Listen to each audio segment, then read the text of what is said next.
Kawaida ni Isa Mohamed ama ukipenda Sangwenya wa Ruto, na hapa ningependa kupatia wana two term comrades a word of encouragement ya kwamba Jaramogi Oginga Odinga aliweza kupigania uhuru, lakini baadaye akaweka kwa jela na kudhulumiwa. Tulikuwa na mtu alikuwa anaitwa Masinde Muliro. Masinde Muliro alikuwa na KADU.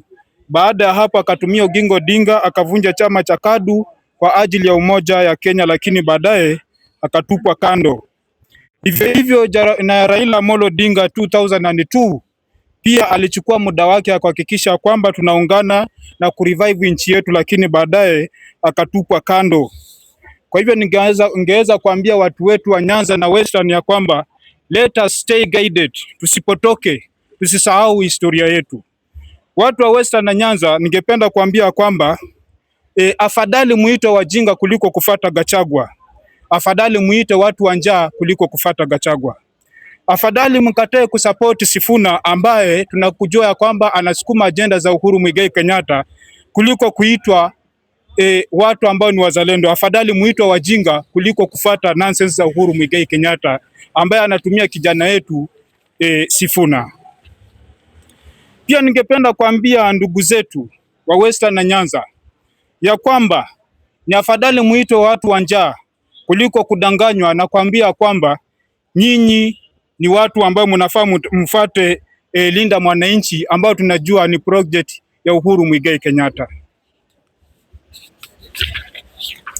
Katika hiyo mtaratara pia ningependa kuambia watu wetu wa Nyanza na Western ya kwamba lazima tukumbuke historia yetu ambayo tumeteseka kwa muda mwingi chini ya Raila Amolo Odinga. Ni afadhali tuitwe wasaliti kuliko kutangaza one term ambao ni slogan ya mtu anaitwa Gachagua. Afadhali tuitwe wapumbavu kuliko kuendesha agenda za mtu anaitwa Gachagua. Afadhali tuitwe wajinga kuliko kufata agenda za watu ambao walikuwa wanatuita kehe. Wana two term comrades, hapa tupigi siasa ila tunasema ukweli. Walimtumia Jaramogi Oginga Odinga wakamtupa kwenye gerezani korokoroni. Wakamtumia Wamalwa kijana kuhakikisha kwamba tunatoa rejimu ya Moi, lakini baadaye historia yake ya kifo bado haijatatuliwa mpaka wa leo. Watu wa Pwani pia tungependa kuambia kwamba let us stay guided. Sisi sote tumekuwa katika hiyo hali ngumu, hali ya mshike, hali ya maandamano, hali ya dhuluma, hali ya kuonewa na hali ya kutupwa kando na hali ya kuonekana kama sisi ni watu wa opposition. Ni vizuri kwamba kama ile sehemu nyingine ya Kenya pia itakaa katika hali ya opposition, na sisi pia tuweze kuingia hapo ndani kwenye nyumba ya serikali ili tuweze kuzua na kujua nini kinachoendelea ndani ya nyumba ya serikali.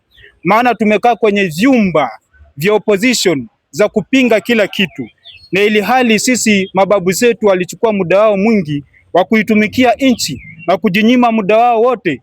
Wakina Jaramogi Oginga Odinga, wakina Masinde Muliro, wakina Tom Mboya, wakina Gideon Katana Ngala ambao walichukua muda wao yote kuhakikisha kwamba Kenya inakuja pamoja, lakini mwishowe babu zetu wakatumika na kuonekana kama wapumbavu, watu wengine wakifaidika. Leo hii wameleta mtindo wa kusema ya kwamba kuna kitu kinaitwa Gen Z. Gen Z ni upumbavu ambao pia ningependa kuhimiza vijana wetu wa kutoka Mombasa, wa kutoka kule Western na Nyanza. Vile walitumia babu zetu na wakatumika na wakaacha kando na kujiendeleza na kujitajirisha. Wakatumia baba zetu kama kina Raila Amolo Odinga ambao walikuja na second liberation. Leo hii wanaitwa wapumbavu. Gen Z wa kutoka Western na Nyanza na Rift Valley na kule Coast, let us stay guided. Msikuja mkadanganya. Wanataka kuwatumia, baada ya kuwatumia warudi kwenye power. Wakirudi kwenye power mtatengwa. Kumbuka mababu zetu walitumika, kumbuka baba zetu walitumika, na hivi sasa nyinyi hii generation pia mnataka kutumika ili watoto wao waweze kufaidika. Let us stay guided, watu ambao tunajua historia yetu.